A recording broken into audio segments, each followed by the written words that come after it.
Millionaire went without sex for 2 years until he met his secretary. The truth will make you cry. Before we explore all the details of this incredible story, tell us where you're following us from and the time. Subscribe to the channel so you don't miss a thing, and let's embark on this journey together. A love story begins not with passion, but with silence. October 2024. The 42nd floor of Meridian Tower pierced Boston's morning sky like a steel needle, and Peter Johnson stood behind floor-to-ceiling windows, watching the city wake up below. He shouldn't have been counting the days, but he was. 731 days since he'd last touched another human being with intention.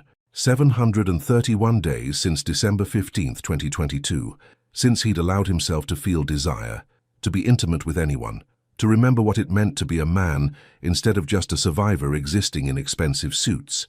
His reflection stared back at him from the glass, tall, broad-shouldered, with sandy brown hair perfectly styled and storm-grey eyes that had once been warm. Now they held the kind of emptiness that came from choosing numbness over pain. The charcoal Tom Ford suit fit him like armor, every thread designed to project power, control, untouchability. "Mr. Johnson?" The voice belonged to his current assistant, a nervous young man named Timothy, who'd lasted longer than most, 3 months. "Your 9 o'clock is here." Peter didn't turn around. "Send them to conference room B. I'll be there in 5 minutes.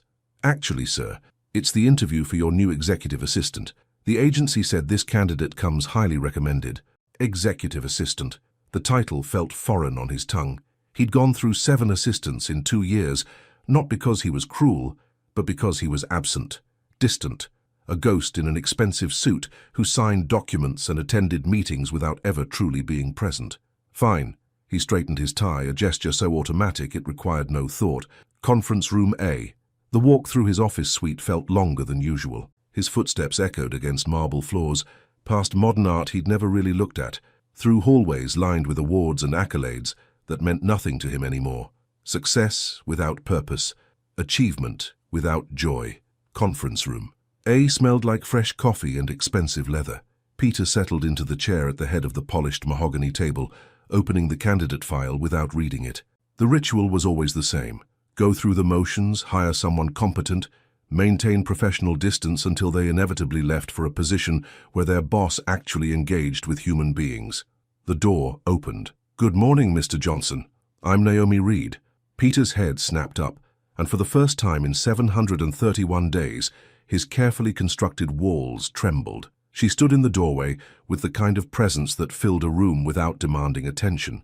Naomi Reed was beautiful in a way that transcended physical features, though her deep brown skin seemed to glow in the morning light, and her natural hair was styled in elegant twists that framed her face perfectly. She wore a sophisticated navy dress that spoke of professionalism without hiding her natural grace. But it wasn't her appearance that made Peter's breath catch.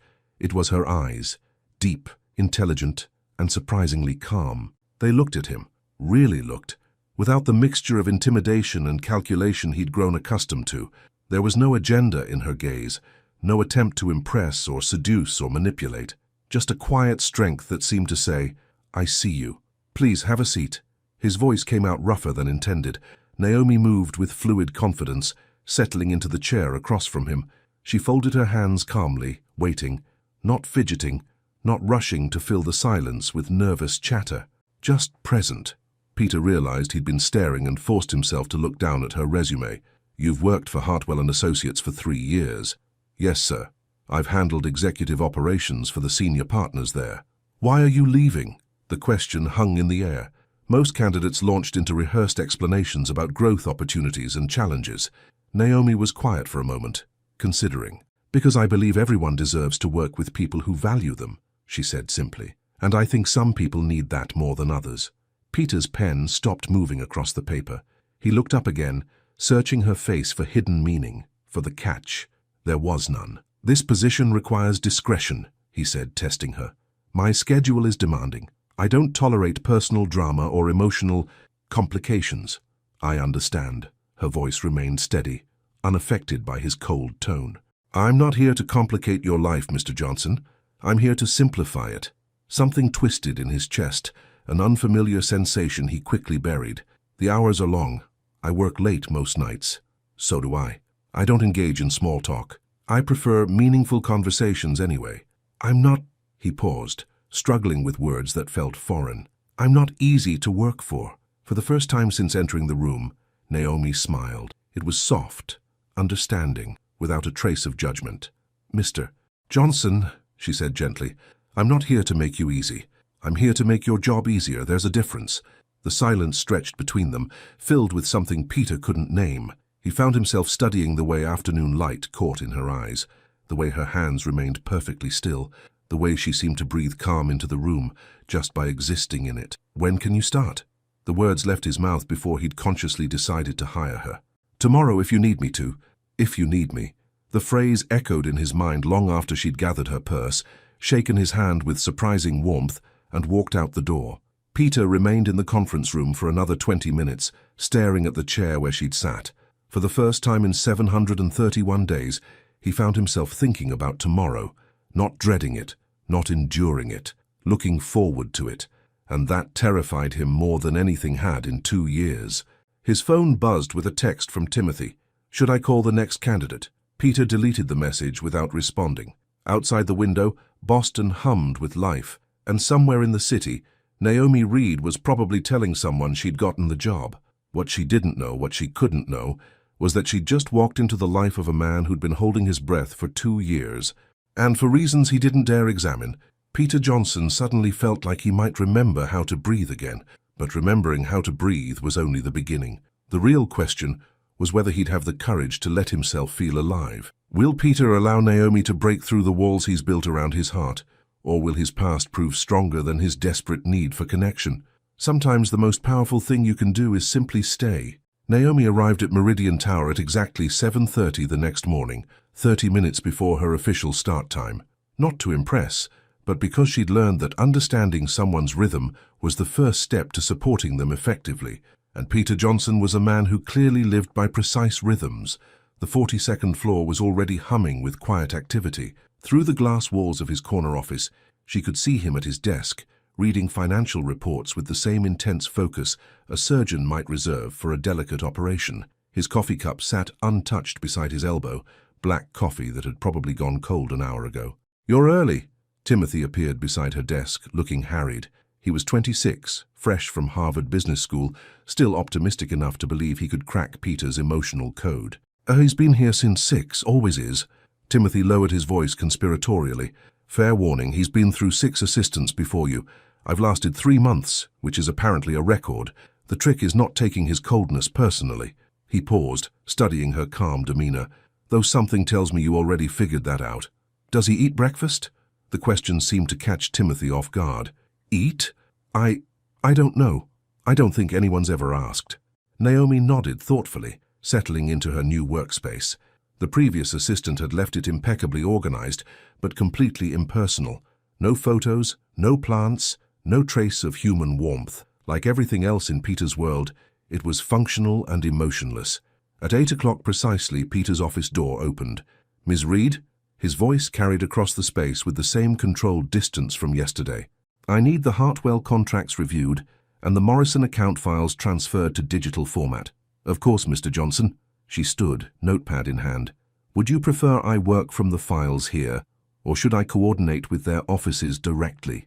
Peter paused, clearly not expecting detailed questions.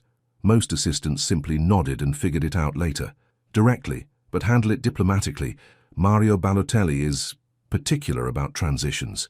"I understand. I'll make sure he feels confident about the handover." She hesitated for just a moment. "Mr. Johnson, your coffee's been sitting there for a while. Would you like me to bring you a fresh cup?" Something flickered across his face. Surprise, maybe even confusion. "That's not necessary." "I know it's not necessary," Naomi said gently, "but I'm going to get myself some coffee anyway. It wouldn't be any trouble." He studied her face for a long moment, as if trying to decode hidden meaning in her offer. Finding none, he nodded curtly. "Black? No sugar?" "Of course." When she returned 5 minutes later with 2 steaming cups, Peter was on a conference call, his voice sharp and commanding as he negotiated what sounded like a complex merger. Naomi placed his coffee within reach and retreated to her desk without a word. She didn't see him notice the small note she'd tucked under the saucer. Fresh start to a fresh day. But an hour later, when she glanced toward his office, the note was gone and the coffee cup was empty. The morning passed in a careful dance of professional efficiency. Naomi handled calls with the grace of someone who understood that being a gatekeeper meant protecting, not controlling. When Mario Balotelli called, a notoriously impatient Italian-American businessman who'd built his restaurant empire through sheer force of will, clearly testing the new assistant with a deliberately complicated request, she managed his demands with such diplomatic skill that Peter found himself pausing his work just to listen. "Mr. Balotelli, I completely understand your concerns about the timeline," Naomi was saying, her voice warm but firm. "What if I coordinate with your assistant to create a shared calendar for the transition? That way you'll have full visibility into every step of the process." Peter had seen grown men become frustrated to the point of shouting when dealing with Balotelli. The man had once made a senior partner cry over delayed paperwork. Naomi had just turned him into an ally. At noon, she knocked softly on his doorframe. "Mr. Johnson, I'm taking my lunch break. Is there anything you need before I go?"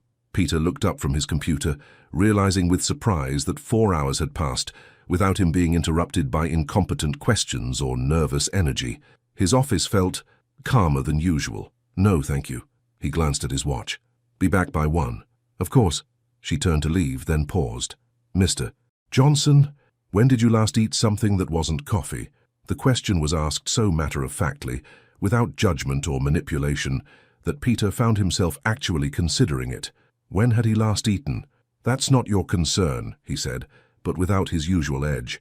Naomi nodded. "You're right, it's not my concern, it's just observation." She left him sitting there, staring at the space where she'd been standing, wondering why a simple observation felt more personal than anything anyone had said to him in months. She returned at 1 o'clock with a small brown bag that she placed on her desk without comment. The afternoon proceeded much like the morning, smooth, efficient, peaceful in a way Peter's office hadn't felt in longer than he could remember. At 4 o'clock, she knocked again. "Mr. Johnson, I have the Morrison account files digitized and organized. Also, Mario Balotelli called to say he was impressed with our seamless coordination." A small smile played at the corners of her mouth. "I think he wants to steal me. He can't have you." The words came out sharper than Peter intended, surprising them both. He cleared his throat. "The contracts, are they ready for my review?" "On your desk." She hesitated at the doorway. "Mr. Johnson, I noticed you have a standing appointment every Tuesday at 3. Should I block that time permanently, or would you prefer case-by-case scheduling?" Peter's hand stilled on the papers. Tuesday at 3. The cemetery. The weekly visit he'd never mentioned to anyone. Never put on any official calendar. "How did you—" "Timothy mentioned you're always unavailable Tuesday afternoons, but there's never anything on your calendar. I just want to make sure I schedule around it properly." She wasn't prying, she was simply noticing, being considerate of patterns that mattered to him, even if she didn't understand them. "Block it," he said quietly. "Permanently." "Done." She turned to leave again, then paused once more. "Mr. Johnson, there's a sandwich on your desk. Turkey and Swiss, nothing fancy. You don't have to eat it, but it's there." This time, she was gone before he could respond.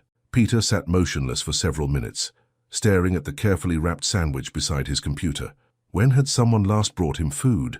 When had anyone noticed whether he was eating, sleeping, taking care of the basic requirements of human existence? The sandwich was perfect. Not too much mustard, fresh bread, exactly what he would have ordered if he'd thought to eat lunch. Somehow, Naomi had observed enough in one morning to understand his preferences without ever asking. He ate every bite. At 6:30, most of the office had emptied. Peter typically worked until 9 or 10, losing himself in numbers and strategies that demanded nothing of his heart. But tonight, he found himself distracted by the soft sound of typing from the outer office. He emerged to find Naomi still at her desk, a small reading lamp casting warm light over her workspace. She'd kicked off her heels under the desk and was working in her stockings, completely absorbed in whatever she was reviewing. "Ms. Reed," she looked up, and Peter felt that strange skip in his chest again, the same one from the interview yesterday. "Mr. Johnson, I hope I'm not disturbing you. I wanted to finish organizing your calendar for next month. It's past 6:30. "I know." She saved her document and slipped her shoes back on. "I'm a bit of a perfectionist. Bad habit." "You don't need to stay late on your first day." Naomi stood, gathering her purse with the same graceful economy of movement he'd noticed yesterday. "I don't need to do a lot of things. I just prefer to do them well." She paused at the elevator bank, and for a moment Peter felt an almost overwhelming urge to ask her to stay longer, to find some excuse, some additional task that would keep her voice in the office just a little while more. Instead, he said, "Good night, Ms. Reed." "Good night, Mr. Johnson." The elevator doors opened and she stepped inside. "Thank you for today. Thank you." As if working for him was a gift rather than a job. Peter returned to his office, but concentration eluded him. For the first time in 732 days, the silence felt different. Not empty, but expectant, as if it were waiting for something to fill it. On his desk, beside his computer, sat a small handwritten note. "Thank you for trusting me with your Tuesday afternoons. Whatever they mean to you, they're safe with me." Peter sank into his chair, holding the note in hands that weren't quite steady. Naomi Reed wasn't trying to fix him, wasn't pushing for information or offering unwanted advice. She was simply present, respectful, real. And for the second night in a row, he found himself looking forward to tomorrow. But tomorrow would bring its own challenges, because Peter was beginning to realize that the greatest danger wasn't Naomi trying to break down his walls. It was how effortlessly she was slipping through the cracks. Can Peter maintain his emotional distance when Naomi's quiet care is slowly melting defenses he's spent 2 years building? And what will happen when she discovers the real reason behind his Tuesday appointments? Love begins in the smallest gestures, grows in quiet moments, and blooms in unexpected silences. By Friday morning, Peter had stopped pretending he didn't look forward to seeing Naomi's car pull into the parking garage at 7:30 each day. Her silver Honda Civic, practical, reliable, unpretentious, had become as much a part of his morning routine as his first cup of coffee. What he hadn't expected was how thoroughly she would transform not just his office, but his entire approach to existing in the world. The changes were subtle. A small succulent plant now sat on the corner of her desk, its green leaves catching morning light. Classical music played softly from her computer speakers. Nothing intrusive, just enough to soften the harsh edges of corporate sterility. The coffee in the break room was suddenly better. She'd quietly replaced the standard blend with something that actually tasted like coffee instead of burnt water. But it was the notes that undid him. Every morning, tucked discreetly beside his coffee cup, Naomi left small handwritten messages. Not motivational quotes or cheerful platitudes that would have made him cringe. Just observations, thoughts, gentle acknowledgments of his humanity. "The sunrise was beautiful this morning, hope you noticed. You smiled at something on your computer yesterday. It looked good on you. Rainy days make the office feel cozier somehow. Thank you for saying please when you asked for the Jenkins files." Small kindnesses matter. Peter had never mentioned the notes, but they'd become as essential to his morning as breathing. He found himself saving them in his desk drawer, handling each small piece of paper like something precious. Friday afternoon brought an unexpected crisis. The Eastbridge merger, 6 months of careful negotiation, threatened to collapse over a legal technicality that had surfaced at the last minute. Peter's conference room filled with lawyers, executives, and nervous energy as voices grew sharp and tempers frayed. "This is exactly the kind of oversight that costs millions," snapped Gerald Hoffman, Eastbridge's lead counsel. "How did we miss this clause in the environmental assessment?" Peter felt the familiar ice settle over him, the cold control that had carried him through every crisis for the past 2 years. But as he prepared to deliver the kind of cutting response that would put everyone in their place and solve nothing, a soft knock interrupted the tension. "Excuse me, Mr. Johnson." Naomi's voice cut through the chaos like a warm breeze. "I have the original environmental reports from 2019 that might clarify the discrepancy." Every head in the room turned toward her. She stood in the doorway, holding a thick file folder, completely unbothered by the sea of expensive suits and hostile expressions. "How did you—" Gerald began. "I called the EPA office this morning when I saw the meeting on Mr. Johnson's calendar," Naomi explained calmly. "I thought it might be helpful to have historical context." She moved to the table and opened the folder with practiced efficiency. According to the original assessment, the clause in question was added as an amendment in 2020, which postdates the initial agreements. The room fell silent as everyone absorbed this information. Peter stared at her, something tight and grateful expanding in his chest. She'd anticipated a problem he hadn't even known existed and solved it before the crisis could escalate. "The amendment creates a separate compliance timeline," she continued, "which means the current merger can proceed under the original parameters while the new requirements are addressed in Phase 2. Gerald's expression shifted from hostility to grudging respect. That's actually brilliant. Why didn't our research team find this? Sometimes fresh eyes help, Naomi said diplomatically. Would you like me to coordinate with both legal teams to draft the amended timeline? An hour later, after handshakes and relieved laughter, the room had cleared. Peter remained at the conference table, still processing what had just happened. Miss Reed, she appeared in the doorway, somehow managing to look both professional and approachable despite having just saved a multi-million-dollar deal. Yes, Mr. Johnson, that was... He struggled for words that felt adequate. How did you know to research the environmental reports? I didn't know, she admitted, but you've been tense all week whenever the Eastbridge files crossed your desk, and you only get that particular line between your eyebrows when something's bothering you that you can't control. That particular line between your eyebrows. She'd been watching him closely enough to catalogue his expressions, to read the subtle signs of his stress. You saved the deal, he said quietly. We saved the deal. Her correction was gentle but firm. I just did the research. You knew exactly how to use it. Peter found himself studying her face, the intelligence in her dark eyes, the calm confidence in her posture, the way she deflected praise without diminishing her own contribution. When had someone last worked with him instead of simply for him? Thank you, he said, and meant it more than he'd meant anything in months. You're welcome. She hesitated at the doorway. Mr. Johnson, it's almost 7. You should probably go home. I have the Patterson report to finish. The Patterson report can wait until Monday. Her voice carried a note of gentle authority that surprised them both. You've earned a weekend. Before he could respond, she was gone, leaving him alone with the strange realization that someone was looking out for his well-being, not because it benefited them, but because she cared. Peter did go home that night, for the first time in months, before 9 o'clock. His Beacon Hill townhouse felt larger and emptier than usual, but not as oppressive as it once had. He found himself wondering what Naomi did with her Friday nights. Did she have friends, family, someone special waiting for her? The thought of Naomi with someone else created an unexpected knot in his stomach that he quickly pushed aside. Saturday morning, he woke thinking about her laugh. He'd heard it only once, when she'd been on the phone with her sister thinking he was in meetings. It had been warm and unguarded, and completely infectious. By Sunday evening, Peter Johnson, CEO, millionaire, master of emotional compartmentalization, was forced to admit a terrifying truth. He was looking forward to Monday morning not because of work, but because Naomi Reed would be there. And that recognition brought with it a flood of guilt so intense it nearly staggered him. Samantha, his wife's name whispered through his mind like an accusation. How could he look forward to seeing another woman?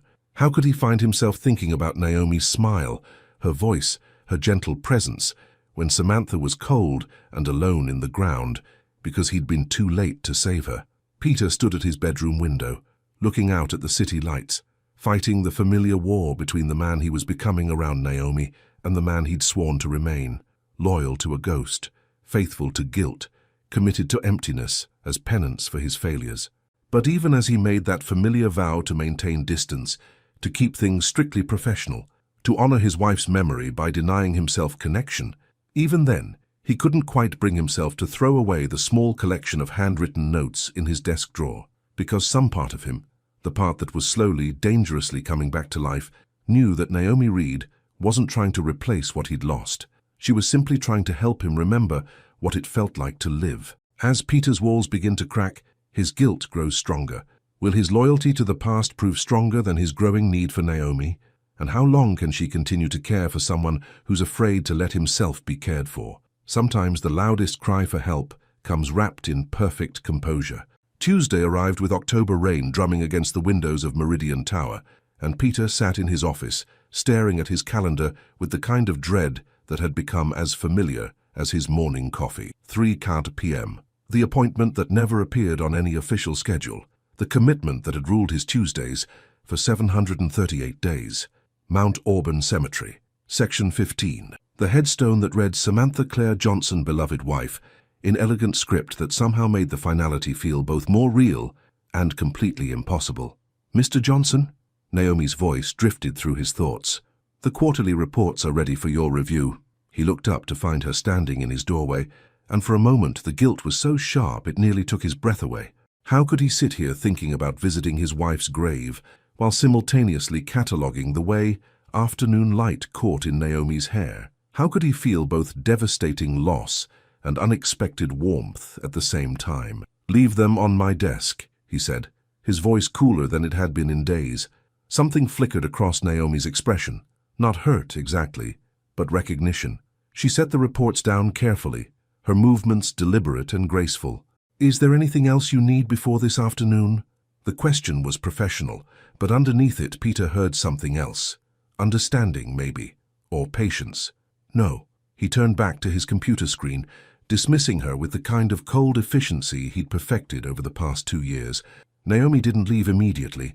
She stood there for several seconds, and Peter could feel her presence like warmth against his back. Finally, she spoke. "Mr.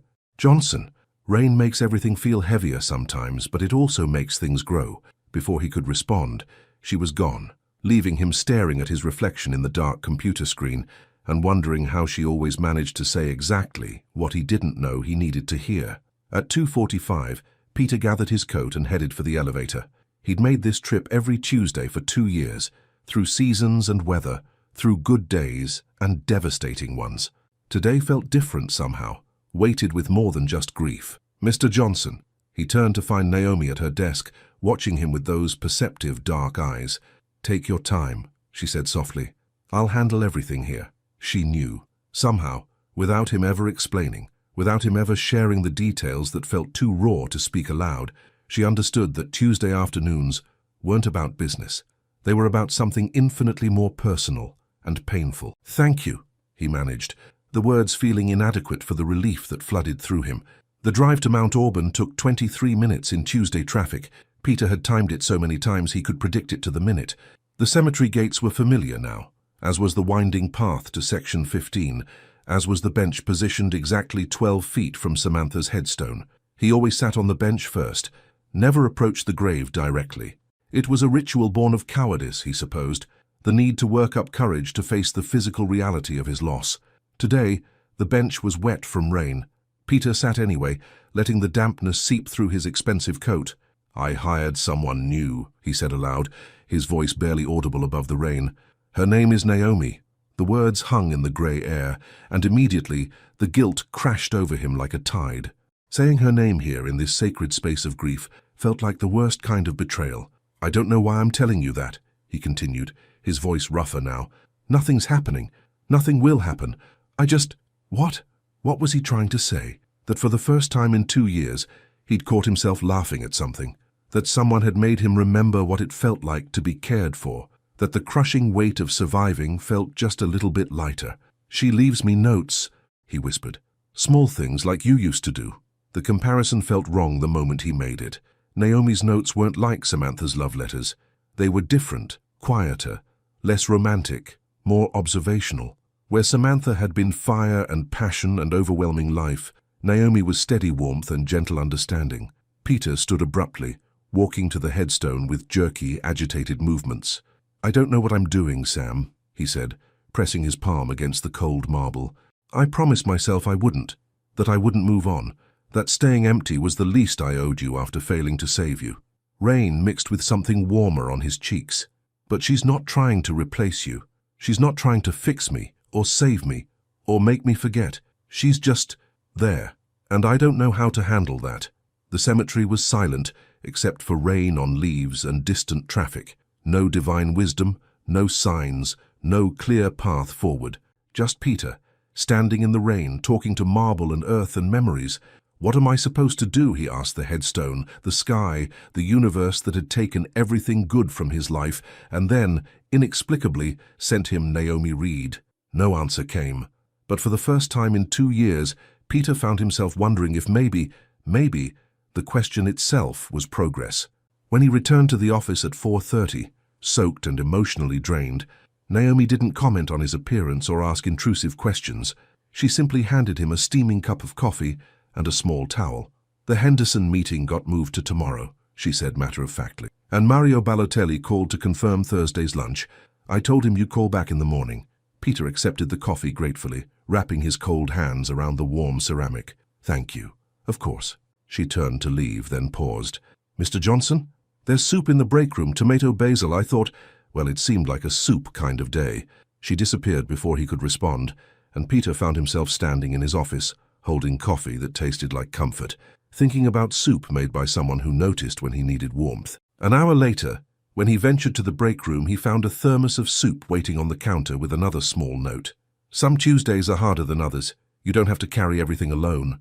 Peter ate the soup standing at the window, watching rain streak down glass, and for the first time since Samantha's death, he allowed himself to consider the possibility that healing didn't have to mean forgetting, that moving forward didn't have to mean leaving her behind, and that maybe, just maybe, there was room in a broken heart for more than just grief. That evening, Peter worked later than usual, partly from necessity, and partly because going home meant being alone with thoughts that felt too big and too dangerous to examine closely. At 8 o'clock, he noticed light still spilling from Naomi's workspace. He found her at her desk, a takeout container of salad beside her keyboard, working on what looked like a comprehensive reorganization of his filing system. "Ms. Reed," his voice came out softer than he'd intended. "You should go home." She looked up, and in the artificial light of the office, her face was luminous and kind. "I'm almost finished," she said. "Besides, someone needs to make sure you remember to eat dinner. That's not your job." "No," she agreed, "but caring about people isn't really a job, it's just who you are." The simple statement hit him like a physical blow. When had someone last cared about his basic human needs? When had someone noticed whether he ate, slept, took care of himself beyond the mechanical requirements of staying alive? Naomi. Her first name slipped out before he could stop it, intimate and warm in the quiet office. She smiled, really smiled, for the first time since he'd known her. "Yes, Peter." The sound of his name in her voice sent something electric and terrifying through his chest. They stood there in the glow of desk lamps and city lights, separated by 3 feet of space that suddenly felt both insurmountable and negligible. "Nothing," he said finally. "Just thank you. For today, for the soup, for understanding what I couldn't say." "Everyone needs someone who understands," Naomi said quietly, "even when they can't explain what there is to understand. Especially then." The words hung unspoken between them, loaded with recognition and possibility, and the kind of dangerous hope that Peter had spent 2 years learning to avoid. But as he watched Naomi gather her things, as he found himself memorizing the graceful curve of her neck and the way her hands moved with quiet purpose, Peter realized that avoidance was becoming impossible, because Naomi Reed wasn't just breaking down his walls anymore, she was making him want to help her do it. Peter's carefully constructed barriers are cracking under the weight of Naomi's gentle persistence, but with growing feelings comes growing guilt. Can he find peace with his past, or will his loyalty to a ghost destroy his chance at a future? The most dangerous moment isn't when walls come down, it's when you realize you want them to. Thursday evening arrived with the kind of exhaustion that comes from fighting yourself all day. Peter had spent the 48 hours since Tuesday's cemetery visit in a constant state of internal warfare, part of him craving Naomi's presence, part of him consumed with guilt for that very craving. The office had emptied hours ago, but neither of them had made any move to leave. Peter sat at his desk, pretending to review contracts while actually watching Naomi through his office's glass walls as she organized files with her characteristic grace and efficiency.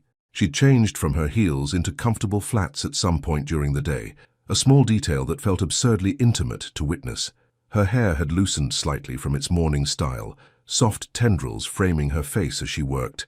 Every few minutes, she would tuck a strand behind her ear in a gesture so unconsciously feminine it made Peter's chest tighten with want he had no right to feel. "Mr. Johnson," her voice broke through his thoughts. "I'm going to grab some coffee. Would you like some?" "Yes, no. Stay where I can see you. Leave before I do something we'll both regret." "Please," he heard himself say.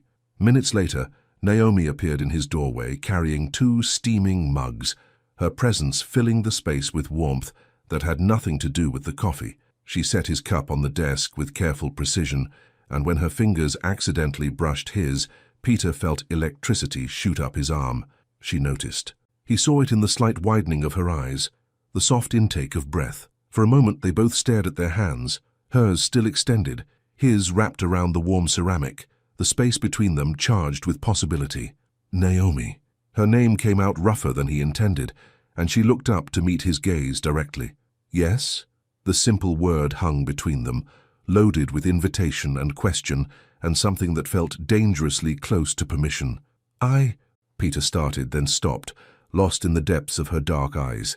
Eyes that saw too much, understood too well, offered too much comfort for a man who'd convinced himself he didn't deserve any.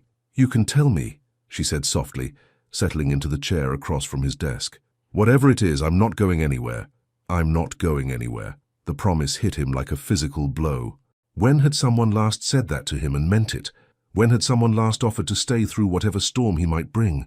"My wife died 2 years ago," he said suddenly, the words tumbling out before his defenses could stop them. Naomi didn't flinch, didn't offer empty platitudes or awkward condolences. She simply nodded, her expression gentle and patient, waiting for him to continue. "Car accident. Black ice." Peter's voice was barely above a whisper. "I was supposed to pick her up from her book club that night. I was running late, some crisis at the office that couldn't wait until morning." His hands trembled around the coffee cup, and he set it down carefully. "By the time I got to the hospital," he closed his eyes, seeing again the sterile hallway, the doctor's apologetic face, the crushing weight of forever settling on his shoulders. She was already gone. Peter. His name in her voice was like a balm, gentle and non-judgmental and somehow healing. "I promised her I'd be there," he continued, the words coming faster now, 2 years of bottled grief finally finding an outlet. "She called me at 8:30, laughing about something ridiculous one of the women had said, asking if I was still coming. I told her I'd be there by 9:15. At 9:20 I was still in this office, arguing with lawyers about a contract that didn't matter to anyone." Naomi leaned forward slightly, her entire focus on him, and Peter felt something crack open in his chest. "They said she died instantly, no pain, no awareness, but she was alone." His voice broke. "She was alone because I chose work over the woman I loved more than my own life." Tears he hadn't allowed himself to shed in months burned behind his eyes. "So, I don't get to—" He gestured helplessly between them. "I don't get to feel this, whatever this is. Because feeling anything for someone else means I've forgotten her, means I've moved on from the one person I should have protected and failed." The office fell silent, except for the distant hum of the city beyond the windows. Peter sat rigid in his chair, horrified that he'd revealed so much, terrified of what Naomi might say, how she might try to fix him or absolve him or minimize his guilt. Instead, she did something unexpected. She reached across the desk and placed her hand over his. "Peter," she said quietly, "you didn't fail her. You made a choice that millions of people make every day. You prioritized work because you thought there would be time for everything else later. You couldn't have known, but I should have known." The words came out harsh, desperate. "I should have dropped everything and gone to her immediately. I should have—" "You should have been psychic." Naomi's voice carried gentle challenge. "You should have known that this one time, unlike the hundreds of other times you'd been late, something terrible would happen." Peter stared at her, struck by the simple logic he'd never allowed himself to consider. "Survivor's guilt is real," she continued, her thumb moving softly across his knuckles. "But survival isn't a betrayal. Living isn't a betrayal. And loving again." She paused, meeting his eyes with steady courage. "Loving again isn't erasing what came before. It's honoring it by choosing to keep your heart open instead of closed." The words hit him like a revelation, like lightning, like the first breath after drowning. For 2 years, he'd seen moving forward as betrayal, healing as infidelity, happiness as dishonor to Samantha's memory. But looking at Naomi, at her strength, her wisdom, her refusal to let him drown in guilt he didn't deserve, Peter began to see another possibility. That maybe Samantha, who had loved him fiercely and completely, wouldn't want him to spend his life in penance. That maybe the greatest honor he could give her memory was to live fully, love deeply, choose joy whenever he found it. "I think about you," he whispered, the confession torn from somewhere deep and desperate. "More than I should, more than I have any right to." "Peter," Naomi's voice was barely audible.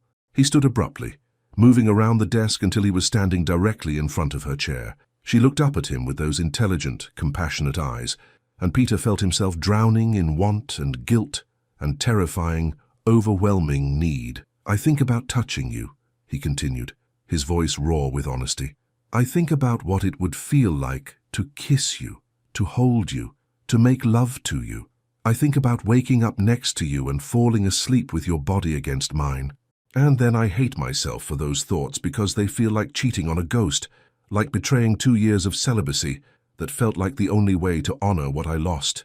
Naomi rose slowly, bringing herself within inches of him, close enough that he could smell her perfume, something soft and floral that made him think of spring mornings and fresh beginnings.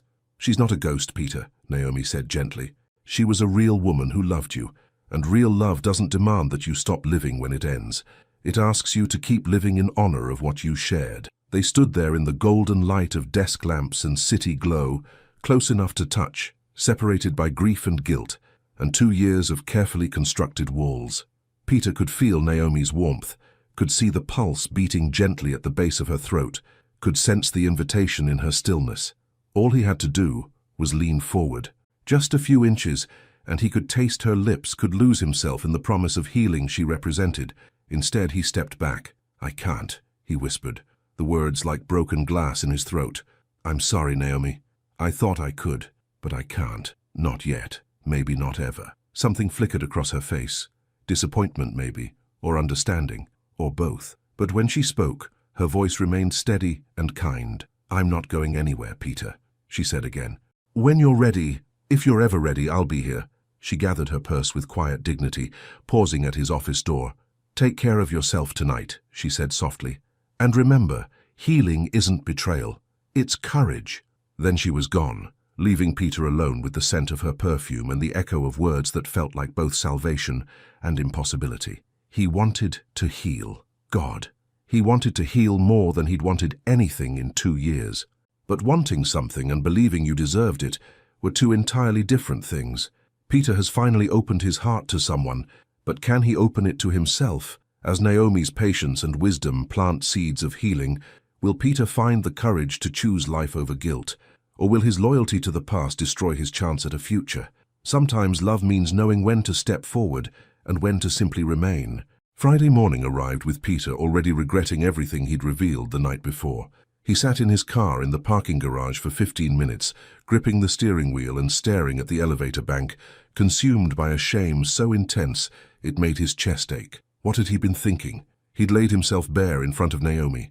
His grief, his guilt, his pathetic longing for something he didn't deserve. Worse, he'd almost kissed her. Had wanted to kiss her with a desperation that felt like betrayal to everything sacred about his marriage.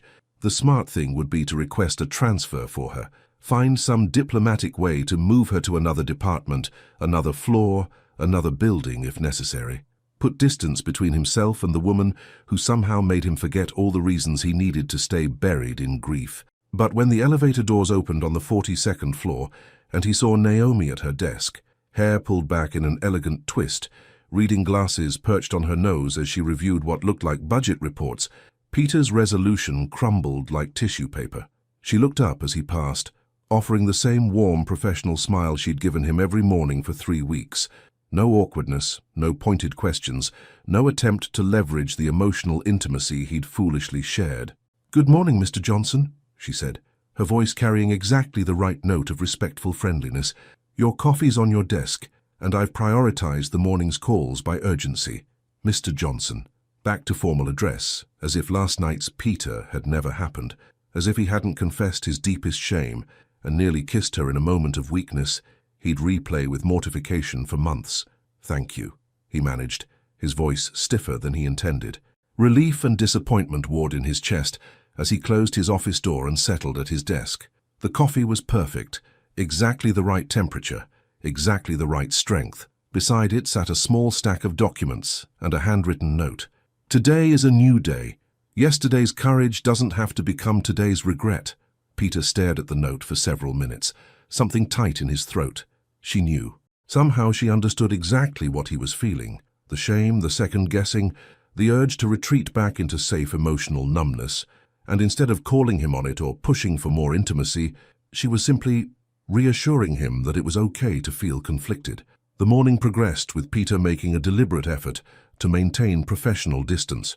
He kept their interactions brief and formal, conducted meetings in conference rooms instead of his office, ate lunch at his desk instead of venturing to the break room where he might encounter her warmth.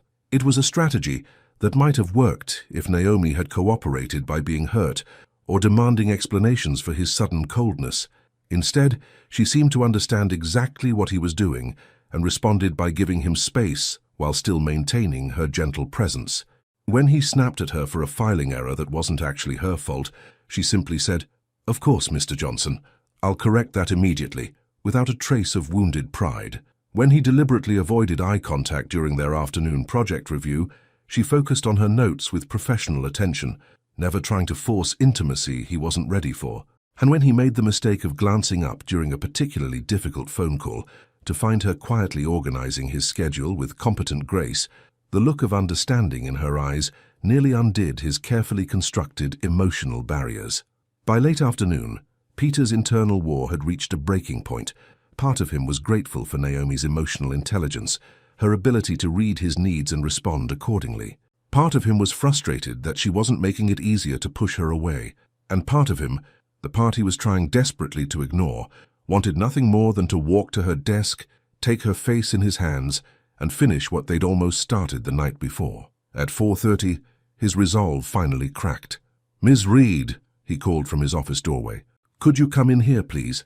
She entered with her usual composed grace, settling into the chair across from his desk, with hands folded calmly in her lap, waiting, not pushing, not demanding, just present.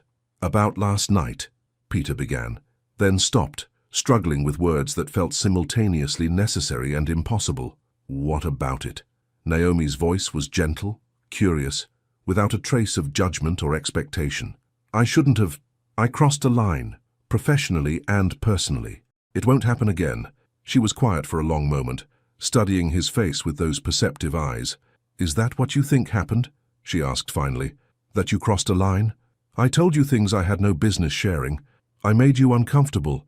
Peter, the use of his first name, stopped him mid-sentence. "Do I seem uncomfortable to you?"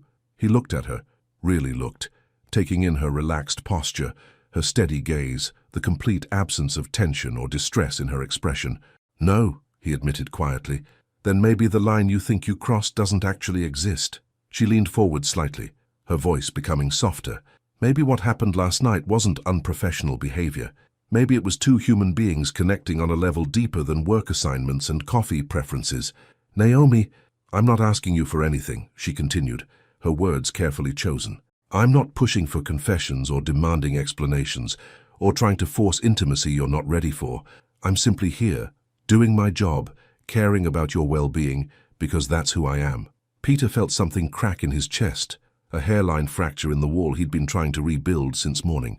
"I don't know how to do this," he whispered. "I don't know how to care about someone without feeling like I'm betraying everything I've lost."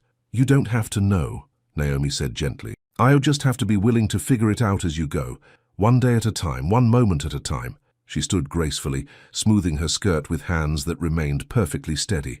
"For what it's worth," she said, pausing at his office door, "I don't think your wife would want you to spend your life punishing yourself for a tragedy you couldn't prevent. I think she'd want you to honor what you shared by remaining open to love, not because it replaces what you had, but because it proves that what you had was real enough to trust again." The words hit him like a physical blow, not because they were harsh, but because they rang with truth he'd been too afraid to acknowledge. "How do you know what she would have wanted?" he asked, his voice rough with emotion. Naomi smiled, soft, sad, infinitely understanding. "Because that's what love does, Peter. Real love doesn't hoard or possess or demand eternal mourning. It gives freely, hopes boldly, and trusts that hearts are big enough to hold both precious memories and new possibilities." She left him then, sitting at his desk in the golden afternoon light, surrounded by the debris of his carefully constructed emotional fortress. And for the first time in 2 years, Peter wondered if maybe, just maybe, Samantha would approve of the woman who was slowly, gently teaching him how to live again. That evening, Peter didn't stay late at the office. He drove home through Boston traffic, bought groceries for the first time in months instead of surviving on takeout, and cooked himself dinner while thinking about brown eyes and gentle wisdom and the radical courage it took to love someone without guarantees. On his kitchen counter, he found himself writing a note on the back of a grocery receipt. "Thank you for seeing me, all of me, and staying anyway." Tomorrow he would leave it on her desk beside her morning coffee. Tomorrow he would take the first small step toward believing he might deserve happiness after all. Because Naomi Reed wasn't just teaching him about love, she was teaching him about grace. Peter's walls are crumbling, but healing is never linear. As Naomi's wisdom plants seeds of self-forgiveness, can Peter find the courage to choose love over loyalty to guilt? The hardest battle isn't against the past, it's for the future. Courage isn't the absence of fear, It's choosing love despite the terror of losing it again. Monday morning brought the kind of crisp November air that made Boston look like a postcard, all golden leaves and sharp blue sky. Peter arrived at the office with the handwritten note burning like a secret in his jacket pocket, his heart hammering against his ribs, as if he were about to deliver a declaration of war rather than a simple thank you. Naomi was already at her desk, steam rising from her coffee cup as she reviewed what looked like quarterly projections. She wore a burgundy sweater that complemented her dark skin beautifully, and her hair fell in loose waves around her shoulders, more casual than her usual professional style, but somehow even more breathtaking. "Good morning, Mr. Johnson," she said, looking up with that warm smile that had become the best part of his day. "Good morning." Peter's voice came out rougher than intended as he pulled the crumpled receipt from his pocket. "I have something for you." He placed the note beside her keyboard before he could lose his nerve, then retreated to his office like a teenager who'd just passed a love letter in the hallway. Through his glass walls, he watched Naomi unfold the paper, her expression shifting from curious to soft as she read his words. When she looked up, their eyes met across the space between their offices, and Peter felt something shift inside him, a subtle but seismic movement, like the first crack in winter ice. She mouthed two words, "Thank you," and Peter smiled, actually smiled, for the first time in longer than he could remember. The morning passed with an undercurrent of electricity neither of them acknowledged directly, but Peter noticed everything. The way Naomi hummed softly while she worked, the graceful efficiency of her movements, the small glances she stole in his direction when she thought he wasn't looking. At noon, she knocked on his doorframe. "Mr. Johnson, I'm going to grab lunch. The weather's too beautiful to eat inside. Would you like me to bring you something back?" Peter looked past her to the windows, where November sun streamed through glass and painted everything golden. For 2 years he'd eaten lunch at his desk without regard for weather or seasons, or the simple pleasure of natural light on his face. "Actually," he heard himself say, "I think I'll join you." Naomi's surprise was subtle but unmistakable. "Of course. There's a nice cafe about 3 blocks east that has outdoor seating." 20 minutes later, they sat at a small table outside Bella Vista Cafe, surrounded by the buzz of city life and the rustle of autumn leaves. Peter couldn't remember the last time he'd sat in the sun just to feel its warmth. Couldn't remember when food had tasted like something other than fuel to keep his body functioning. "This is nice," Naomi said, unwrapping her sandwich with the same careful precision she brought to everything. "I've been wanting to try this place since I started working downtown." "How long have you been in Boston?" Peter asked, realizing with surprise that despite 3 weeks of working together, he knew almost nothing about her life outside their office. 2 years. I moved here from Atlanta after my divorce." The word hung between them, simple and honest, and Peter felt a strange relief that she'd shared something personal without being asked. "I'm sorry," he said automatically. "Don't be." Naomi's voice was matter-of-fact, free of bitterness or regret. "It was the right decision for both of us. Sometimes love isn't enough to bridge fundamental incompatibilities." She paused, considering her words carefully. "Marcus was a good man, successful, charming, everything that looked perfect on paper, but he wanted a wife who would make his life smoother, more comfortable. I needed a partner who would challenge me to grow." Peter leaned forward, intrigued by her openness. "What happened?" "We spent 3 years trying to change each other instead of accepting who we were." Naomi's fingers traced patterns on the table. "He thought my career ambitions were cute until they interfered with his social calendar. I thought his traditional values were charming until I realized he expected me to give up everything I'd worked for to play hostess to his business associates." Peter studied her face, noting the absence of pain or anger in her expression. "You sound like you've made peace with it." "I have." She took a small bite of her sandwich, chewing thoughtfully. "It took time, but I learned that endings don't have to be failures. Sometimes they're just completions. The end of one chapter so another can begin. The end of one chapter so another can begin." The words resonated through Peter's chest like church bells, profound and somehow healing. "Is that why you moved to Boston? For a new chapter?" Naomi smiled, and for a moment she looked younger, more vulnerable. "Partly, but mostly I moved because I wanted to live somewhere that felt full of possibilities. Atlanta was beautiful, but it was also full of memories that kept me looking backward instead of forward." Peter understood that feeling with devastating clarity. "And Boston feels like looking forward?" "It does now." She met his eyes directly, and there was something in her gaze that made his breath catch, especially lately. They sat in comfortable silence, surrounded by the ordinary magic of sun and conversation and shared understanding. Peter found himself watching the way light caught in Naomi's hair, the graceful movement of her hands, the soft curve of her lips when she smiled. For the first time in 2 years, he wasn't thinking about the past. He was completely, utterly present. "Peter," Naomi said softly, and the sound of his name in her voice sent warmth spreading through his chest. "Yes? Thank you.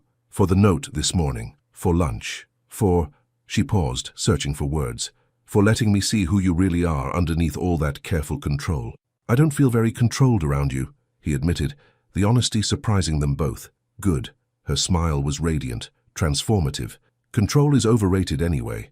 They walked back to the office slowly, neither eager to return to the formal boundaries of their professional relationship. Peter found himself matching his pace to Naomi's, acutely aware of her presence beside him, the subtle scent of her perfume, the way her hand swung gently as she walked.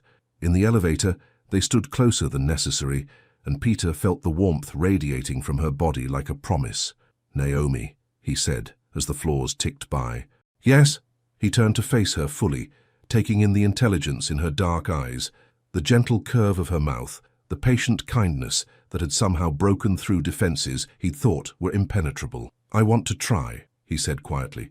"I don't know what that looks like or how to do it right, but I want to try. With you." Her smile was like sunrise, gradual and glorious and full of possibility. "We don't have to figure it all out today," she said gently. "We just have to be willing to take it one step at a time." The elevator dinged softly as they reached their floor, but neither of them moved toward the opening doors. "Naomi," Peter said again, and this time there was something different in his voice, something raw and honest and brave. "Yes? Would you have dinner with me tonight? Not as your boss asking his assistant, but as—" he struggled for words to define what they were becoming. "As a man who would very much like to spend more time with a woman he finds remarkable in every way." Her answer came without hesitation. "I would love that." The elevator doors slid closed again, carrying them back down to the lobby, but neither of them cared. They were too busy looking at each other, too busy marveling at the courage it had taken to ask and the grace it had taken to accept. 8 o'clock, Peter asked. 8 o'clock, Naomi confirmed. As the elevator carried them back up to the 42nd floor, Peter felt something he hadn't experienced in 753 days. Anticipation for tomorrow. And for the first time since losing Samantha, the future looked less like an endurance test and more like an adventure waiting to unfold. That evening, Peter stood in front of his bathroom mirror, adjusting his tie for the 4th time and wondering when he'd turned into a nervous teenager. He'd chosen his clothes carefully, charcoal slacks, navy button-down, no jacket, elegant but not overly formal, accessible but still respectful of the significance of what they were about to do, a first date. At 39 years old, after 2 years of emotional hibernation, he was going on a first date with a woman who had somehow made him remember what it felt like to hope. His phone buzzed with a text. "Looking forward to tonight. Thank you for being brave enough to ask." Peter smiled, typing back, "Thank you for being patient enough to wait." Because that's what love was, he was beginning to understand. Not just the courage to reach out, but the grace to remain within reach. Not just the strength to take risks, but the wisdom to honor the pace of healing. And tonight, for the first time in 2 years, Peter Johnson was ready to take the first real step toward tomorrow. The walls are finally down, and Peter has chosen love over fear. But first dates are just the beginning. Can 2 wounded hearts learn to heal together? And what will happen when they discover that sometimes the greatest love stories begin with the simple courage to try? Some conversations happen with words, others happen with glances, touches, and the space between heartbeats. The restaurant Peter had chosen, Sorrelina in the Back Bay, struck the perfect balance between intimate and unpretentious.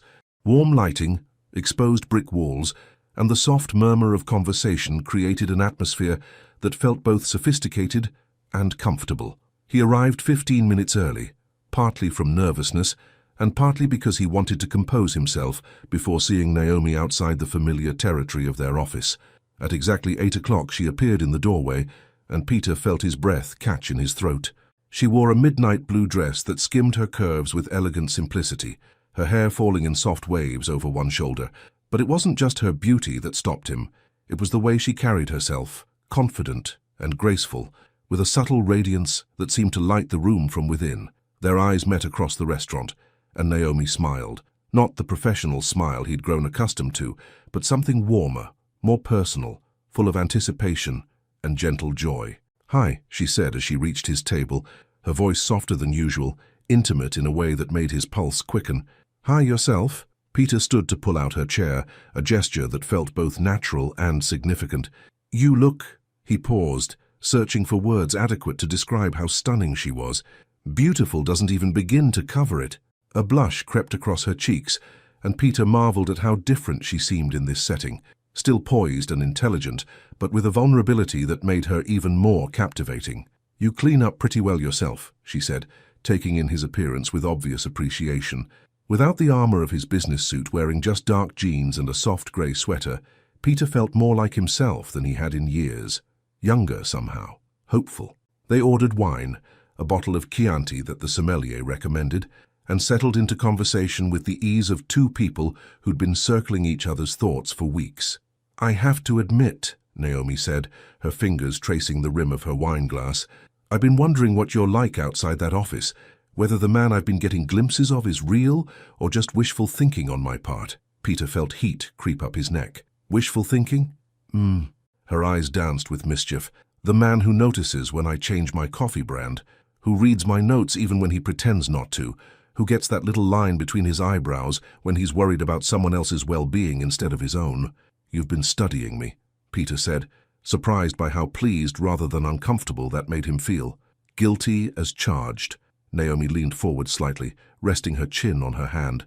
"But turnabout's fair play. I've caught you watching me too." The admission hung between them, honest and charged with possibility.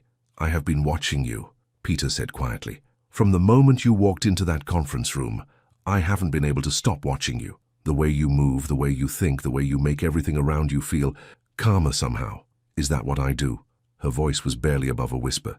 "You do so much more than that." Peter reached across the table, his fingers brushing against hers. "You made me remember what it feels like to look forward to tomorrow. I hadn't realized how much I'd missed that until you gave it back to me." Naomi turned her hand palm up, letting their fingers intertwine properly. The simple touch sent electricity shooting up Peter's arm, but it was more than physical. It was connection, recognition, the fundamental rightness of two people who belong together. "Can I tell you something?" she asked. "Anything. I almost didn't take the job." Her thumb moved gently across his knuckles. "When the agency told me about the position, they warned me that you were difficult, that you'd gone through 7 assistants in 2 years, that you were cold and demanding and impossible to please." Peter's heart sank. "And yet you came anyway." "I came because I recognized something in the way they described you." Her eyes held his steadily. "I recognized someone who was protecting themselves the only way they knew how, and I thought, maybe I could help." "Help?" The word came out rougher than he'd intended. "Not fix you," she clarified quickly. "You don't need fixing, Peter. You just needed someone who could see past the walls to the man underneath, someone who could stay patient while you remembered how to let people in." Peter stared at their joined hands, overwhelmed by the generosity of what she was telling him. "And you thought you could be that someone?" "I hoped I could be." Her voice was soft, vulnerable. "Because the truth is, I needed someone too. Someone who could see past my own walls, my own careful control. Someone who could make me feel like taking risks again was worth the potential of getting hurt." The waiter appeared to take their dinner order, but Peter barely noticed the interruption. All his attention was focused on the woman across from him, on the courage it had taken for her to reveal so much, on the miracle of finding someone who understood both strength and fragility. "What kind of risks?" he asked after the waiter left. Naomi was quiet for a moment, considering her answer. "The risk of caring about someone who might not be ready to care back," she said finally. "The risk of believing that sometimes broken things can be beautiful in new ways. The risk of thinking that maybe, just maybe, I'd found someone worth dismantling my own walls for." Peter's chest tightened with emotion so intense it was almost painful. "Naomi," he said, his voice rough with feeling, "I need you to know something. I'm not sure I know how to do this. How to be in a relationship again, how to balance honoring my past with building a future. I'm probably going to make mistakes, probably going to pull away when I should move closer." "Peter, but," he continued, squeezing her fingers gently, "I've never wanted to learn something more in my life. I've never wanted someone the way I want you. Not just physically, though God knows I do want you that way, but completely. I want to know everything about you. I want to make you laugh. I want to comfort you when you're sad. I want to wake up next to you and fall asleep holding you and everything in between." Naomi's eyes had filled with tears, but she was smiling. "That's all I've wanted since the first week I worked for you," she whispered. "To see you choose happiness, to see you choose life, to maybe, if I was very lucky, have you choose me." "I am choosing you," Peter said with quiet intensity. "I'm terrified and grateful and completely out of my depth, but I am absolutely choosing you." They barely touched their dinner, too absorbed in each other to pay attention to food. The conversation flowed from childhood stories to travel dreams, to books they'd loved, and movies that had made them cry. Peter found himself laughing more than he had in years, rediscovering a lightness he'd thought was buried with Samantha. But it wasn't the same lightness. This was different, deeper, more intentional, earned through suffering and loss and the conscious choice to hope again. As the evening wound down and they walked slowly through the Back Bay streets, Naomi slipped her hand into his with natural ease. Peter marveled at how perfectly their fingers fit together, how right it felt to have her close beside him. "This feels dangerous," he said as they paused under a street lamp. "Good dangerous or bad dangerous?" Naomi asked, turning to face him. Peter studied her face in the golden light, the intelligence in her eyes, the gentle curve of her lips, the way she looked at him like he was someone worthy of love. "The best kind of dangerous," he said softly.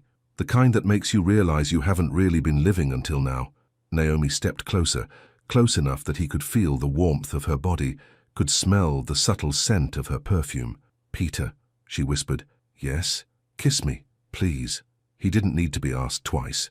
Peter cupped her face gently in his hands, marveling at the softness of her skin, the way she leaned into his touch. Then he lowered his head and kissed her with 2 years of suppressed longing, with gratitude for her patience, with promise for whatever came next. The kiss was soft at first, tentative, then deeper as Naomi's arms wound around his neck and pulled him closer. She tasted like wine and possibility, like everything good he'd thought he'd lost forever. When they finally broke apart, both breathing hard, Peter rested his forehead against hers. "I've been wanting to do that for weeks," he admitted. "Only weeks?" Naomi smiled. "I've been wanting you to do that since the day you hired me." Peter laughed, actually laughed, and the sound echoed off the brick buildings around them, full of joy and relief, and the kind of happiness he'd forgotten was possible. For the first time in 2 years, Peter Johnson felt like he was exactly where he belonged. In love, in hope, and finally alive. The first kiss has been shared, hearts have been opened, and love has been chosen. But as Peter and Naomi step into this new chapter together, will the past stay buried, or will guilt and fear threaten to destroy the happiness they've found? The scariest moment isn't falling in love, it's waking up and choosing to stay in love despite everything that could go wrong. Tuesday morning arrived with the kind of crisp December air that made Boston sparkle, and Peter found himself standing outside Meridian Tower at 7:15, waiting for Naomi's silver Honda, with an anticipation that bordered on teenage nervousness. Last night had been perfect. The dinner, the conversation, the walk through Back Bay streets, and that kiss. God, that kiss, that had rewritten every assumption he'd made about what he was capable of feeling again. But morning had a way of bringing doubt, and Peter couldn't shake the fear that daylight might reveal last night as a beautiful mistake. What if Naomi regretted it? What if the professional boundaries they'd crossed couldn't be uncrossed? What if he'd imagined the connection between them, the way she'd looked at him like he was someone worth loving? At 7:32, her car pulled into the garage, and Peter felt his heart rate spike. Through the windshield, he could see her profile as she gathered her purse and coffee cup, the same graceful efficiency she brought to everything. But when she stepped out of the car and saw him waiting, her face transformed with a smile so radiant it could have powered the building. "Good morning," she said, walking toward him with that fluid grace he'd memorized weeks ago. "Good morning." His voice came out rougher than intended, still caught somewhere between relief and residual fear. "I wanted to—" "Peter." She stopped directly in front of him, close enough that he could smell her perfume, see the warmth dancing in her dark eyes. "Are you okay?" The simple question, asked with such genuine concern, nearly undid him. "I was terrified you'd regret last night," he admitted quietly. Naomi's expression softened with understanding. "And now I'm terrified that I'm not good enough at this to not mess it up." She reached up and touched his face gently, her palm warm against his cheek. "Peter Johnson," she said softly, "you are more than good enough. And we're going to figure this out together, remember? One day at a time. Before he could respond, she rose on her tiptoes and kissed him, quick, sweet, full of promise and reassurance. Nothing inappropriate for a semi-public setting, but intimate enough to send electricity through his entire nervous system. Now, she said, stepping back with a professional smile that didn't quite hide the mischief in her eyes, we should probably go to work before people start talking. The morning passed in a careful dance of stolen glances and deliberately professional interaction. To any outside observer, they were the same boss and assistant they'd been yesterday, efficient, respectful, focused on business.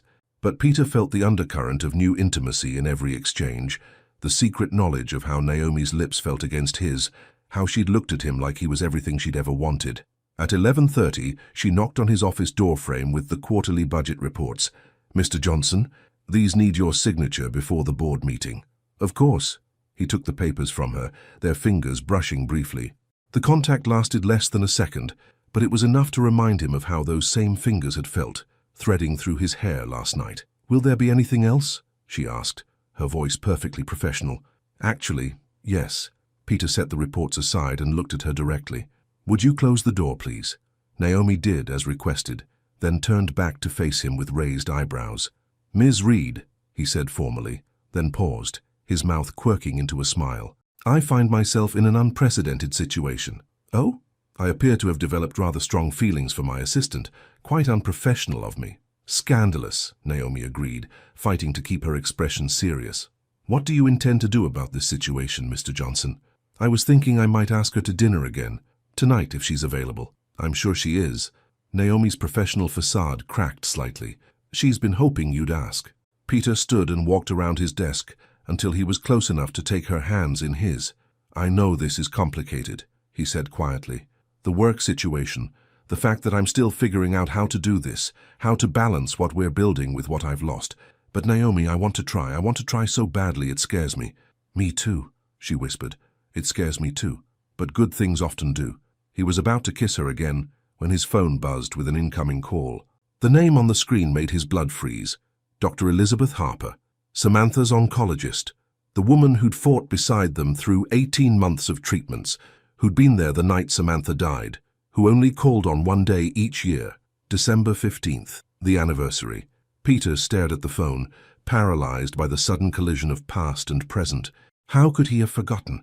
How could he be standing here, holding another woman's hands, planning dinner dates, when tomorrow marked 2 years since Samantha's death? "Peter?" Naomi's voice seemed to come from very far away. "What is it?" The phone stopped ringing, then immediately started again. Dr. Harper was persistent. She always called until he answered, checking on him, making sure he was surviving. But this year, for the first time, he wasn't just surviving. He was living, laughing, falling in love. And that realization hit him like a physical blow.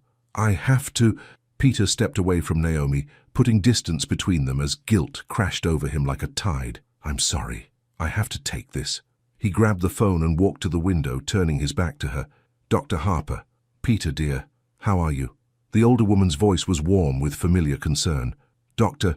Elizabeth Harper had been Samantha's oncologist for 18 months, fighting alongside them through every treatment, every setback, every small victory. She'd been there the night Samantha died, holding Peter's hand as the machines went silent. For 2 years, she'd made this call, checking on the widower who'd become like a son to her. "I know tomorrow is always difficult. I wanted to check in, see how you're doing this year."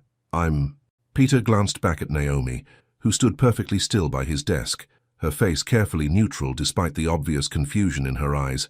"I'm fine. Thank you for calling." "Are you sure? You sound different somehow." Different. Because he was different. Because for the first time in 2 years he'd allowed himself to feel something other than grief. Because he'd spent last night kissing another woman, instead of sitting alone with Samantha's photo, drowning in guilt and what-ifs. "I should go," Peter said abruptly. "Thank you for checking on me." "Peter, wait." He hung up before she could finish, his hands shaking as he set the phone down. "Peter?" Naomi's voice was soft, careful. "What's wrong?" He turned to face her, and the concern in her eyes made everything worse. How could she look at him with such care when he was betraying the memory of his wife? How could she be so patient when he was falling apart over a simple phone call? "Tomorrow is December 15th, he said quietly. Understanding dawned in her expression. The anniversary. 2 years. His voice was barely audible. 2 years since Samantha died, and I'm standing here planning dinner dates like it doesn't matter. Like she doesn't matter. Peter, that's not... I can't do this. The words came out harsh, desperate. I thought I could, but I can't. I can't move on, can't pretend that what we're doing isn't a betrayal of everything she and I shared. Naomi took a step toward him, her hand outstretched, but Peter backed away.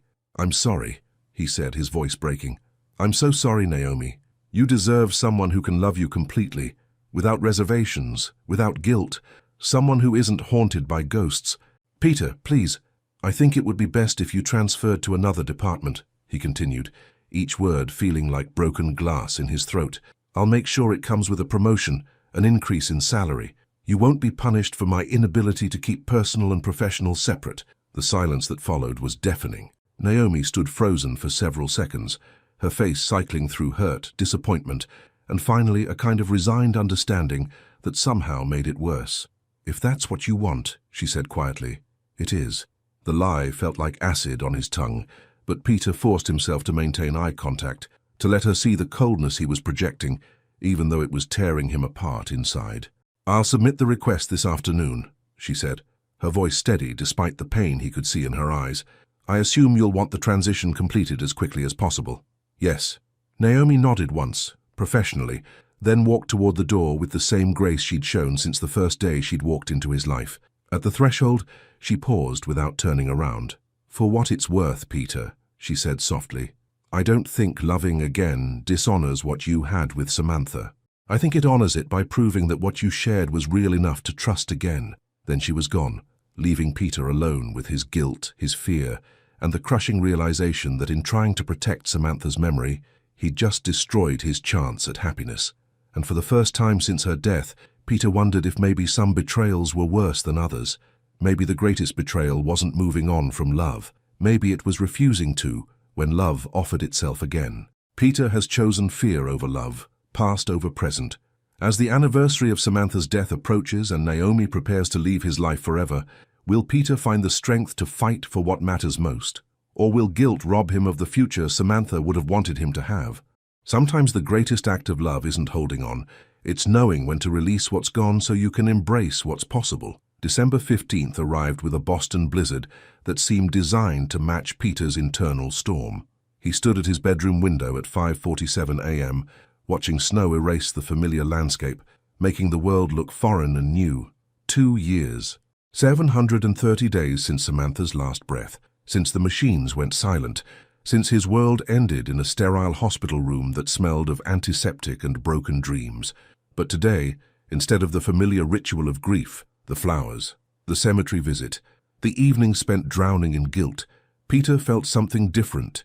Empty, yes, but not in the way he was accustomed to. This was the emptiness that comes after you've torn out your own heart and handed it to someone else, then asked for it back in a moment of panic. His phone sat silent on the nightstand. No texts from Naomi, no gentle check-ins or encouraging notes, just silence, because yesterday he'd destroyed the best thing that had happened to him in 2 years, because he was a coward. Peter showered, dressed in the black suit he wore every December 15th, and drove through the storm to Mount Auburn Cemetery. The roads were treacherous, visibility poor, and he found himself thinking about another snowy night 2 years ago when Samantha had called for a ride home from book club. But for the first time, instead of drowning in what-ifs, Peter found himself remembering something else. Samantha's laugh, not her final moments, not the accident, not the hospital. Her laugh, bright and musical and completely alive. She'd had such a capacity for joy, such an enthusiasm for life. She'd loved deeply, freely, without reservation or fear. And if she could see him now, isolated, afraid, pushing away love because he thought suffering was more loyal than healing, what would she think? The cemetery gates were barely visible through the snow, and Peter almost turned back, but something pulled him forward, some need to face this anniversary differently than all the others. Section 15 was a winter wonderland, pristine white broken only by the dark silhouettes of headstones and bare trees. Peter brushed snow from the bench he'd claimed as his own, then sat heavily, staring at Samantha's grave. I messed up, Sam, he said aloud, his breath visible in the frigid air. I found someone incredible, and I threw it away because I was scared of what loving her meant about us. The wind picked up, sending snow swirling around the cemetery like something out of a dream. Her name is Naomi. Naomi Reed. Peter's voice grew stronger as he spoke. She's nothing like you, not better or worse, just different. Quiet where you were vibrant, steady where you were spontaneous, but Sam, she makes me feel alive again. She makes me want to be alive again. He stood walking closer to the headstone, his dress shoes crunching in the snow. I keep thinking that loving her means forgetting you, but that's not true, is it? His voice cracked with emotion. You'd be furious with me for wasting 2 years feeling guilty about surviving when you couldn't. You always hated waste. A memory surfaced. Samantha in their kitchen, lecturing him about throwing away leftover takeout. Life's too precious to waste, Peter. Food, time, love. When you have something good, you appreciate it. You don't throw it away because you're afraid it won't last. Peter laughed through his tears, remembering how she'd made him eat day-old Chinese food for breakfast to prove her point. I stopped living in every way after you died, Sam, he continued, his voice stronger now. I stopped feeling desire, stopped believing I deserved intimacy, stopped thinking any part of me was worth loving. But Naomi, she made me remember that my body isn't just a machine for getting through days. She made me remember what it means to be a man who can love and be loved completely. You would have liked Naomi, he continued, pressing his palm against the cold marble. She's kind without being naive, strong without being hard. She sees people, really sees them, and somehow makes them better just by being present, the way you used to do. The snow was falling harder now, accumulating on his shoulders and in his hair, but Peter didn't care. I think maybe you sent her to me. The words came out in a whisper, but they felt true in a way that settled something deep in his chest. Maybe this is your way of telling me it's okay to live again, that loving someone new doesn't erase what we had. It honors it, by proving that what we shared taught me how to recognize real love when I found it again. He knelt in the snow beside the headstone, no longer caring about his expensive suit or professional appearance. I'm going to let you go now, Sam. Not forget you, never forget you, but stop using grief as an excuse to avoid living. Stop pretending that staying broken somehow proves I loved you more. Peter reached into his jacket pocket and pulled out his wedding ring, the one he'd continued wearing for 2 years, unable to remove the last physical connection to his marriage. He looked at it for a long moment, remembering the day Samantha had slipped it onto his finger, laughing because her hands were shaking with joy. Then gently, he pressed the ring into the snow at the base of her headstone. Thank you, he whispered, for loving me completely, for showing me what real love looks like, for giving me a foundation strong enough to build on again. As he stood, Peter felt something shift inside him, not the breaking apart he'd feared, but a settling into place, like a bone that had been set wrong finally snapping into proper alignment. He wasn't betraying Samantha by choosing life. He was honoring her by refusing to waste the love she'd taught him how to give. And Naomi, God, Naomi deserved so much better than his fear and cowardice, if it wasn't too late. The drive back to the city took 45 minutes through increasingly treacherous roads, but Peter barely noticed the conditions. His mind was focused on one thing, finding Naomi before she disappeared from his life forever.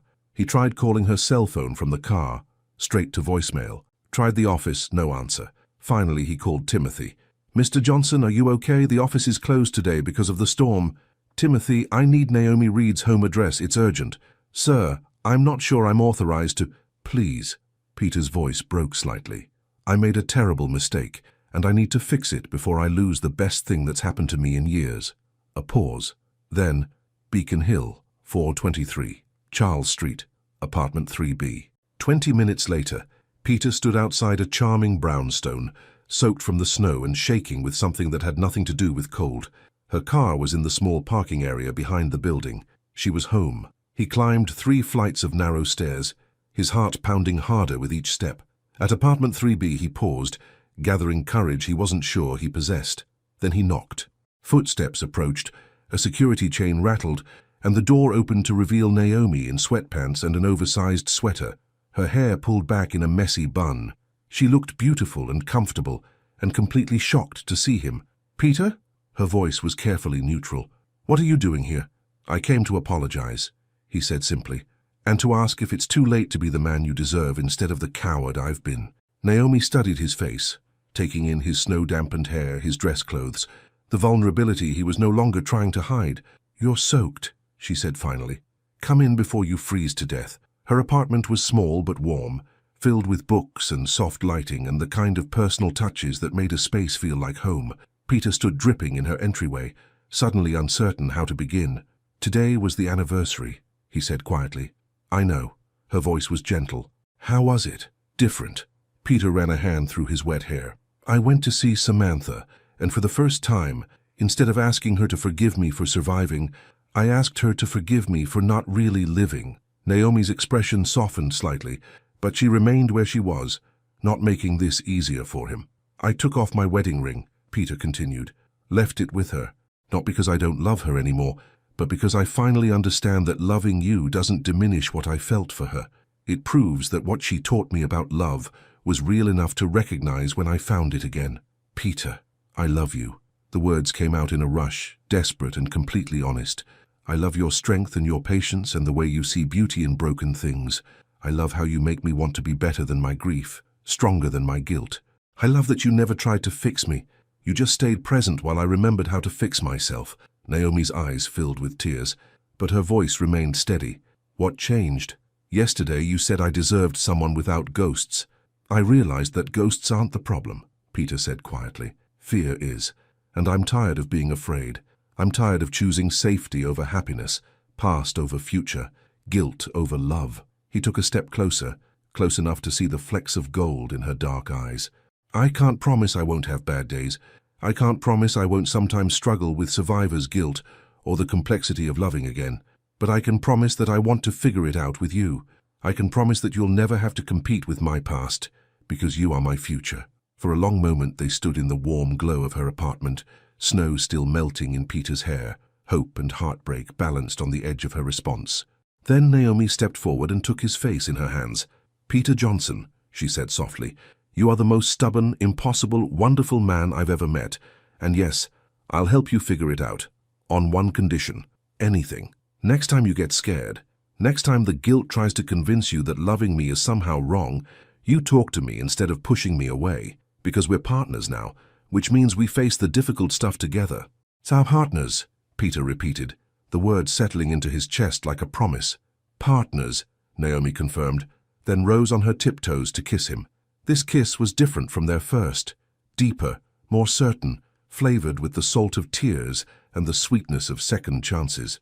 It tasted like forgiveness and possibility, and the kind of love that grows stronger in the broken places. When they finally broke apart, Peter rested his forehead against hers. "I love you too, by the way," Naomi whispered, in case that wasn't clear. Peter laughed, the kind of laugh that comes from pure relief and overwhelming gratitude. "It's clear now," he said. "Finally, it's all clear." That night, they made love for the first time in the soft glow of her bedroom, snow still falling outside her windows like a blessing.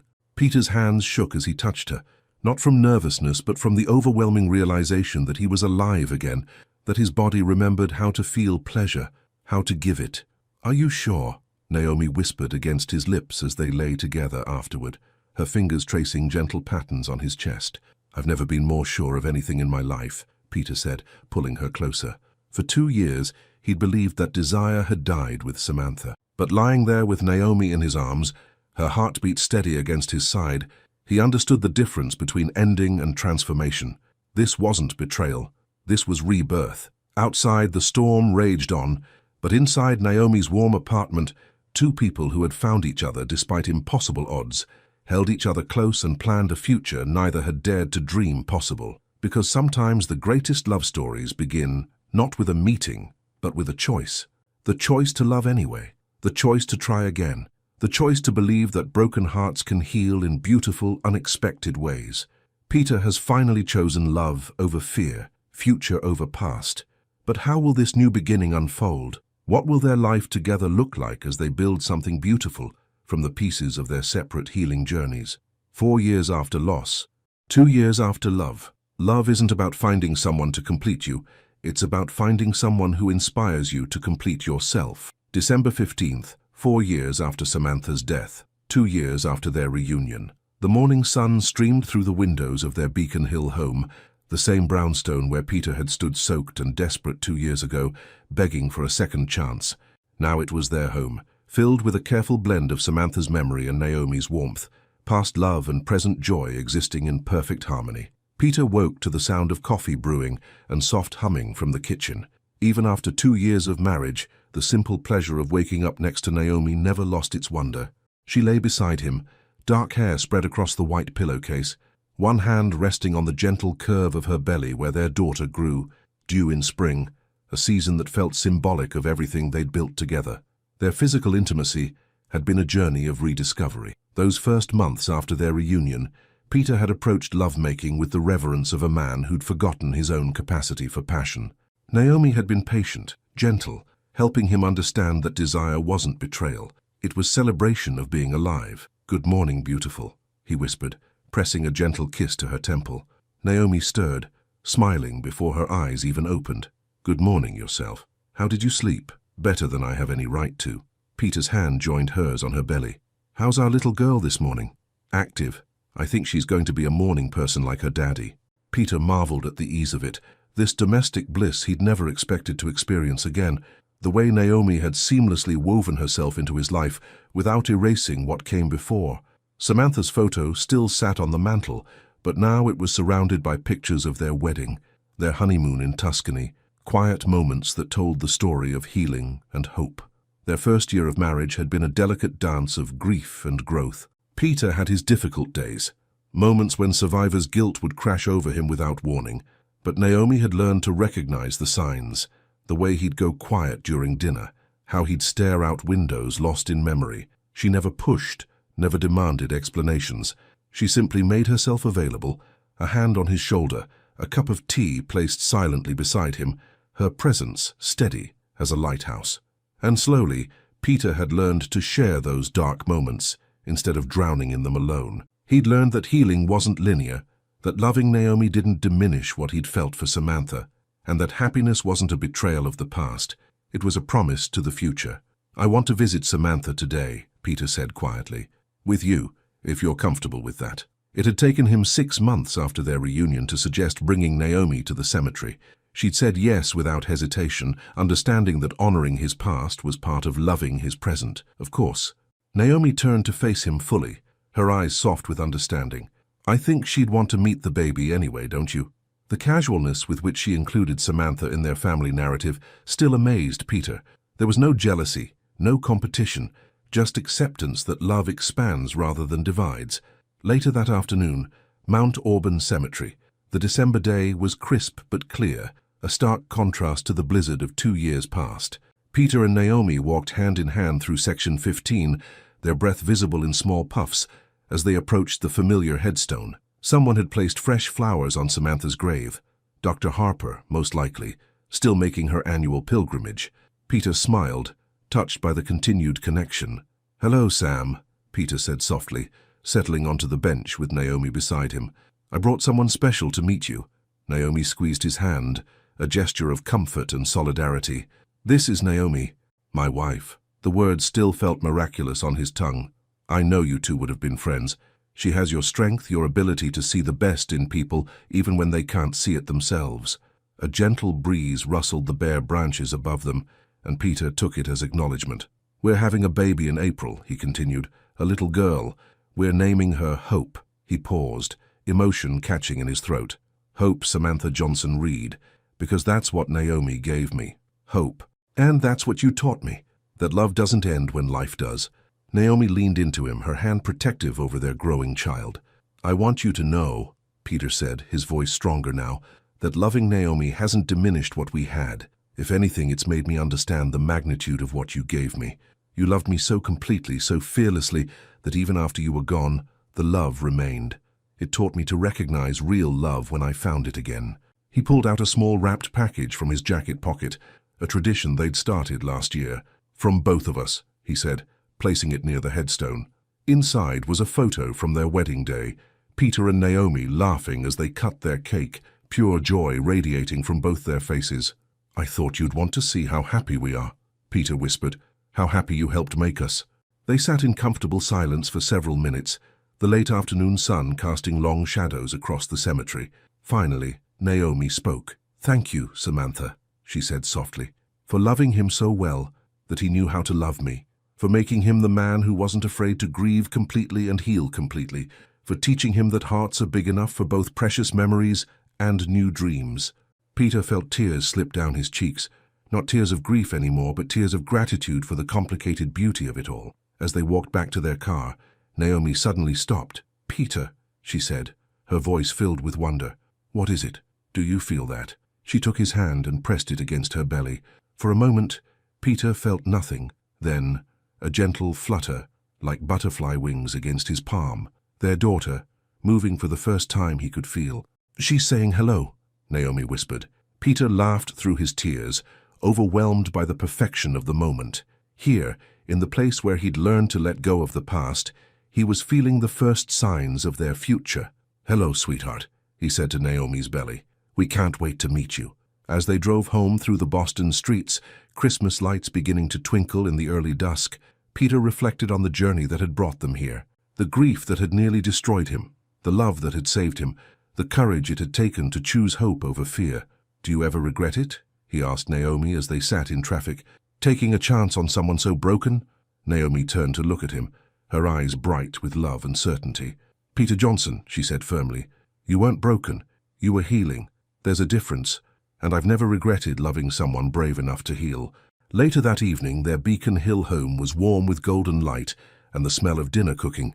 Peter had surprised himself by developing a love for cooking, something that had emerged during their courtship when he'd realized takeout wasn't appropriate for wooing the woman of his dreams. Now their Saturday evenings often consisted of him experimenting in the kitchen while Naomi read nearby, occasionally offering suggestions or simply enjoying the domesticity they'd built together. "Timothy called today," Naomi said from her spot on the couch, one hand absently stroking her belly. "He wanted to know if we'd come to his engagement party next month. Apparently, he credits us with showing him what real love looks like." Peter smiled, stirring the pasta sauce. Timothy had become more than just a former colleague. He'd become a friend, someone who'd witnessed Peter's transformation and celebrated their love story. "I'd like that. It'll be good to see him happy." "He said something else," Naomi continued, her voice soft with affection. "He told me that watching you learn to love again gave him the courage to propose to Sarah. He said you were his example, that it's possible to choose happiness over fear." Peter set down his spoon and walked to where she sat, settling beside her on the couch they'd picked out together, a compromise between his minimalist aesthetic and her love of comfort. He placed his hand over hers on her belly, feeling the gentle movements of their daughter. "We did something good, didn't we?" he said quietly. "Despite all the fear and doubt and nearly giving up, we created something beautiful." "We did." Naomi leaned into him, her head finding its natural place on his shoulder. "And we're going to teach her that love isn't something to be afraid of. It's something to be brave for." That night, as they lay in bed with her head on his chest and his hand protective over their growing child, Peter felt the complete contentment that comes from being exactly where you belong. He'd spent 2 years believing that surviving when Samantha couldn't was a betrayal. Now he understood the truth. Surviving and thriving and loving again was the greatest honor he could give her memory. Because Samantha's love had been real enough, strong enough, transformative enough to teach him that hearts broken by loss could be made even more beautiful in the mending. And sometimes, if you're very lucky and very brave, the mending comes with a love so profound, it feels like a gift from the person you lost. Some love stories end with, "Until death do us part," but the most beautiful ones end with, "Until love brings us together again." Not the same love, not replacement love, but love born from love, nurtured by memory, and strong enough to honor the past while embracing the future. That's what Peter and Naomi had built. Not despite the ghost of Samantha's love, but because of it. Because real love doesn't end. It just learns to love differently. And sometimes, if we're very lucky, it teaches us to love again. Final message.